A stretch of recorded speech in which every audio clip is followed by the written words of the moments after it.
Sir నమస్కారం sir. నమస్తే.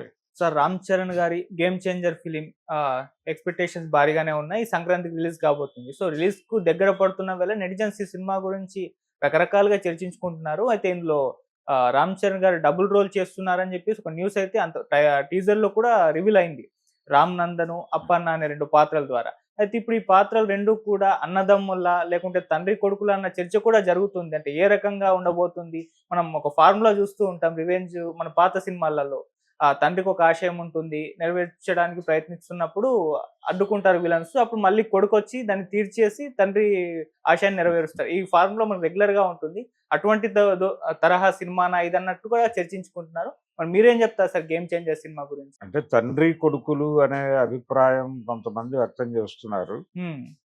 అంటే సినిమా యూనిట్ నుంచి కూడా అలాంటి అభిప్రాయమే కలిగిస్తున్నట్టుగా కనిపిస్తోంది కానీ, అన్నదమ్ములు అయ్యుండొచ్చు అంటే ట్రైలర్‌లో వాళ్ళిద్దరూ కనిపించినటువంటి పద్ధతి, ఓకే. తండ్రి కొడుకుల కంటే కూడా అన్నదమ్ములుగా ఎక్కువగా రిలేట్ చేసుకోవడానికి అవకాశం కల్పించేవిగా ఉన్నాయి విజువల్స్. హ్మ్. రెండోది చిరంజీవి గారికి ఒక సమస్య హ్మ్. ఉండేది. ఆయన దాన్ని సెంటిమెంటు ఆయనకి ఎందుకనో ముసలి పాత్ర వేస్తే ఆ సినిమా ఆడదు అనేటువంటి ఒక అభిప్రాయం ఉండేది. ఓకే. అంటే తను ఏజ్డ్ క్యారెక్టర్‌లో కనిపిస్తే సినిమా ఆడదు అనేటువంటిది ఒక సెంటిమెంట్‌గా ఉండేది ఆయనకి. దానికి కారణం 'సింహపురి సింహం' అని ఒక సినిమా చేసాడాయన. హ్మ్. కోడి రామకృష్ణ గారి డైరెక్షన్‌లో. ఆ సినిమాలో అంటే అప్పుడు కరెక్ట్‌గా 'ఎన్టీ రామారావు' గారు అలాంటి సినిమాలు చేసుకొని వెళ్ళిపోయాడు. అంటే ముసలి పాత్ర, కుర్ర పాత్ర 2 ఆయనే వేసి హ్మ్. 'జస్టిస్ చౌదరి' అలాగే 'కొండవీటి సింహం', 'సర్దార్ పాపారాయుడు' ఈ సినిమాలన్నీ ఆయన వరుసగా అలాంటి క్యారెక్టర్లు చేశాడు. ఎందుకు చేశాడు అంటే ఆయనకొక రీజన్ ఉంది. అంటే అప్పటికి ఆయన ఏజ్ చాలా పెద్దదయిపోయింది. అందుకని ఒక ఏజ్డ్ క్యారెక్టరు, ఒక యంగ్ క్యారెక్టరు, తన అభిమానులు ఏం కోరుకుంటున్నారో అదంతా అంటే ఆ పాటలు, ఫైట్‌లు ఆ గొడవంతా యంగ్ క్యారెక్టర్‌లో పెట్టి కొంచెం డిగ్నిఫైడ్ క్యారెక్టర్ ఒకటి పెట్టుకొని అలా నడిపాడు ఆయన చివరి రోజులు. హ్మ్. సో, ఆడియన్స్ ఆ ఆ మూడ్‌లో సెట్ అయి ఉన్నారు అనే ఉద్దేశంతో చిరంజీవిని కూడా బిగ్ వేలో ప్రొజెక్ట్ చేయటం కోసం. బిగ్ వేలో ప్రొజెక్ట్ చేయాలి, ప్రెజెంట్ చేయాలి అనే ఉద్దేశంలో కోడి రామకృష్ణ గారు ఆ టెక్నిక్‌ని ఫాలో అయ్యి అలా తండ్రి, కొడుకులుగా చిరంజీవిని ప్రదర్శించాడు ఆ సినిమాలో. అది ఫ్లాప్ అయింది. ఓకే. అది ఫ్లాప్ అయిన దగ్గర నుంచి చిరంజీవికి భయం. హ్మ్. ఏజ్డ్ క్యారెక్టర్‌లు తనని జనాలు చూడరు అనేటువంటి ఒక నమ్మకంలో ఆయన స్థిరపడిపోయాడు. ఆ స్థిరపడిపోయిన తర్వాత ఆయన అలాంటి క్యారెక్టర్‌లు చేయటం మానేశాడు. హ్మ్. ఎవరైనా ఆఫర్ చేసినా గాని రిజెక్ట్ చేసేవాడు. హ్మ్. వద్దని చెప్పేవాడు బ్లంట్‌గానే. 'స్నేహం కోసం' టైంలో గూడా చెయ్యను అని చెప్పాడాయన. కాదు చెయ్యాలి ఏం గాదు. అంటే ఆ రోజున ఆ సినిమా దెబ్బతినటానికి ఒక నేపథ్యం ఉంది. ఈ సినిమా టైంకి అది పోయింది కాబట్టి మీరు చేయొచ్చు అన్నారు. చేశాడీయన. హ్మ్. చేశాడు గానీ అది కూడా ఆశించిన స్థాయి విజయం సాధించలేదు ఆ సినిమా. సక్సెస్‌ఫుల్ ప్రాజెక్టే. హ్మ్. కానీ ఎక్స్‌పెక్టేషన్స్ లెవెల్‌లో సక్సెస్ కాలేదు. ఓకే. దాంతో తన సెంటిమెంటే నిజమైంది అనే నమ్మకం ఉంది ఆయనకి. ఆ తర్వాత 'అందరివాడు' విషయంలో కూడా అదే రిపీట్ అయింది. హ్మ్. అందుకని ఏజ్డ్ క్యారెక్టర్లు తనతో వర్కౌట్ అవ్వవు అనేటువంటి ఒక బిలీఫ్‌లో ఇప్పటికీ ఉన్నాడాయన. ఏది 70 ఏళ్ల వయసులో కూడా ఏజ్డ్ క్యారెక్టర్ తను చేస్తే చూడరు అనేటువంటి ఒక దృఢమైన నమ్మకం చిరంజీవిలో ఉంది. హ్మ్. అందుకని అలాంటి ప్రయత్నాలు చేయడు. ఓకే. అదే పరిస్థితి ఇప్పుడు 'రామ్ చరణ్‌కి' ఏమిటి అనేది. 'రామ్ చరణ్' తండ్రి కొడుకులుగా చేసి విజయం సాధిస్తాడా? ఈ సినిమా విజయం అనేది చాలా అవసరం ఇప్పుడు. ఒక బిగ్ వేలో ఈ సినిమా అవసరం. ఈ సినిమా విజయం అవసరం ఉంది అభిమానులకి. ఎందుకంటే అవతల 'పుష్ప' రికార్డుల్ని బద్దలు కొట్టాలి అనేటువంటి ఒక అభిప్రాయం ఉంది. ఆ లెవెల్ సక్సెస్ ఈ సినిమా ఇస్తుందా? ఇవ్వదా? అనేటువంటి ఒక చర్చ జరుగుతోంది. జరుగుతున్న టైంలో మనకి తండ్రి కొడుకులు అచ్చి రాలేదు కదా! ఈ సినిమాలో తండ్రి కొడుకులుగా నటిస్తున్నారా? అనేటువంటి ఒక ఆందోళన వాళ్ళల్లో ఉంది. ఒకవేళ లక్కీగా తండ్రి కొడుకులుగా నటించి ఇది సక్సెస్ అయిపోతే చిరంజీవికి 'రిక్షావాడు' కూడా కలిసి రాలేదు. 'రిక్షావాడు' సినిమాలో కూడా తండ్రి కొడుకులు కనిపిస్తారు. పెద్ద చిరంజీవి, చిన్న చిరంజీవి కనిపిస్తారు గానీ అది ఫ్లాప్ సినిమా. ఓకే. అందుకని ఆ ఏరియాలో మనం ఉండరాదు అనేది ఒక అభిప్రాయం మెగా అభిమానుల్లో ఉంది. చిరంజీవి సెంటిమెంట్ చిరంజీవికి ఉండొచ్చు. రామ్ చరణ్‌తో అది వర్కౌట్ అవ్వచ్చు, కాకపోవచ్చు అనే అభిప్రాయం కూడా కొంతమందిలో ఉంది. హ్మ్. ఇది తండ్రి కొడుకుల కంటే కూడా అన్నదమ్ములు అయి ఉంటే బావుంటుంది. అన్నదమ్ములు డ్యూయల్ రోల్స్ చిరంజీవికి కొంత వర్కౌట్ అయినాయి. 'ఎముడికి మొగుడు' ఇలాంటి సినిమాలు. కాబట్టి అది ఓకే. ఆ పద్ధతిలో వెళ్ళిపోతే బానే ఉంటుంది. 'కొండవీటి దొంగ' ఇలాంటివేవో వర్కౌట్ అయినాయి కొన్ని. అలా వెళ్ళిపోదాం అనే ఒక అభిప్రాయం. అయితే చాలా కమర్షియల్ సినిమాల్లో 2 క్యారెక్టర్‌లు ఉంటాయి గానీ, డ్యూయల్ రోల్‌లా కనిపిస్తుంది గానీ, అది ఒకటే రోల్ అయినటువంటి సందర్భాలు కూడా ఉన్నాయి. హ్మ్. 'మానవుడు దానవుడు' అని శోభన్ బాబు గారి సినిమా ఉంది. అందులో డ్యూయల్ రోల్ అనేటువంటి కల్పనలో నడుస్తుంది సినిమా అంతా. కానీ చివరిలో ఒకే క్యారెక్టర్ అది అని చెప్తాడు డైరెక్టర్ గారు. 'టీసీ రెడ్డి' డైరెక్టర్ ఆ సినిమాకి. ఆ ఫార్ములాను చాలామంది వాడారు.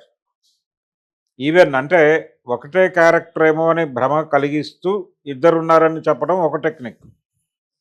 'గజ దొంగ' సినిమాలో రాఘవేంద్రరావు గారు దాన్ని ఫాలో అయ్యాడు. ఓకే. ఒకటే క్యారెక్టరు అని ఇంటర్వెల్ వరకు ఆడియన్స్‌కి అనుమానం కలిగిస్తూ హ్మ్. ఇంటర్వెల్‌లో ఇద్దరున్నారని రివీల్ చేసి అక్కడి నుంచి ఇద్దరి మీద కథ నడుస్తుంది.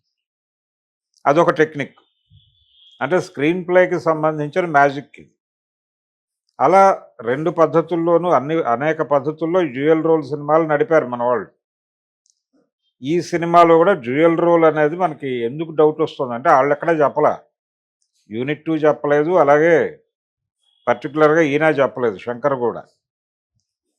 ఇది తండ్రి కొడుకులు అని అనుకోవడానికి రీజన్ ఏంటంటే, సుకుమార్ ఒక మాట చెప్పాడు. సెకండ్ హాఫ్‌లో వచ్చేటువంటి ఫ్లాష్ బ్యాక్ ఎపిసోడు చాలా అద్భుతంగా ఉంది అన్నాడు. ఈ డైలాగ్ దగ్గర జనాలు ఇప్పుడు తండ్రి కొడుకులేమో అని అనుకుంటున్నారు. హ్మ్. అనుకోవడానికి రీజన్ అది. ప్రాతిపదిక. ఓకే. ఫ్లాష్ బ్యాక్‌లో ఆయన యంగ్‌గానే ఉంటాడు. తండ్రి. ఓల్డ్ గెటప్‌లో కనబడ్డు. అవును. సో, మనకు ట్రైలర్‌లో కనిపించినటువంటి రైతు గారు యంగ్‌గానే ఉంటాడు. అందుకని అన్నదమ్ములు అనేటువంటి స్పెక్యులేషన్ వచ్చింది. హ్మ్. అయితే సుకుమార్ చెప్పిన ప్రకారం చూస్తే తండ్రి క్యారెక్టర్ ఇన్ టోటల్ ఫ్లాష్ బ్యాక్‌లో వచ్చి, ఫ్లాష్ బ్యాక్‌లో గ్రామీణ ఆర్థిక వ్యవస్థ ఎలా దెబ్బతింటోంది, అది ఎన్ని రకాల అన్యాయాలకు గురవుతోంది అనే విషయం ప్రస్తావించొచ్చు. అంటే గ్రామీణ భారతం నాశనం అయిపోతోంది అనే సెన్స్ నుంచి పుట్టినటువంటి ఒక కుర్రవాడు హ్మ్. ప్రభుత్వ విధానాలు వీటి వలన జరుగుతున్నటువంటి వినాశనం ఇదంతా అని ఈ స్ట్రక్చర్‌ని మార్చాలి. బాధితుల పక్షాన పరిపాలన సాగాలి. బాధితుల పక్షాన పరిపాలన సాగాలంటే పరిపాలనా వ్యవస్థలు మార్పులు రావాలి అనే ఉద్దేశంతో కదిలినటువంటి ఒక ఆఫీసర్ క్యారెక్టర్ అన్నట్టుగా బిల్డ్ చేసుంటాడు కథ అనేది ఒక ఒక అభిప్రాయం, ఒక హ్మ్. ఆలోచన. ఈ ఆలోచన ప్రకారం చూస్తే అంటే ఎందుకింత డెడికేటెడ్‌గా ఇతనున్నాడు అనేది రివీల్ చేసినప్పుడు తన తండ్రి జీవితం ఫ్లాష్ బ్యాక్‌లో రివీల్ చేస్తాడు అతను. అందుకని తండ్రి కొడుకులు అయి ఉండొచ్చు అనేది సుకుమార్ ఇచ్చినటువంటి లీకేజ్ నుంచి డెవలప్ అయినటువంటి ఐడియా. హ్మ్. సో, ఇప్పుడు ఈ కథని ఆల్మోస్ట్ ఆయన రివీల్ చేశాడు రివ్యూ పేరుతో. చెప్పి చెప్పకుండానే కథంతా చెప్పేసాడు ఆయన. ఏది 'game changer' story. Okay. So, తండ్రి కొడుకులుగానే ఫిక్స్ అవుతున్నారు ఇప్పుడు జనాలు. హ్మ్. ఎప్పుడైతే ఈ తండ్రి కొడుకులుగా ఫిక్స్ అవ్వటం అనేది మొదలైందో వీళ్ళకి మెగా సెంటిమెంటు కొడుతోంది. హ్మ్. చిరంజీవికి వర్కౌట్ అవ్వలేదు. మరి రామ్ చరణ్ మీద వర్కౌట్ అవుతుందా? ఈ సినిమా తేడా అయితే ఏంటి పరిస్థితి అని. అయితే ఒక రిలీఫ్ ఏంటంటే వాళ్ళిద్దరూ ఒకే టైమ్ లైన్‌లో కనిపించరు అని. ఈ ఒకే టైమ్ లైన్‌లో కనిపించకపోయినప్పటికీ కనిపించకుండా ఫ్లాప్ అయిన సినిమా 'రిక్షావోడు'. ఆ రిఫరెన్స్‌లో కూడా కొంతమంది ఆలోచిస్తున్నారు. ఓకే. తండ్రి గారి సెంటిమెంట్ కొడుక్కి ట్రాన్స్‌ఫర్ అవుతుందా అనేది ఒక గొడవ.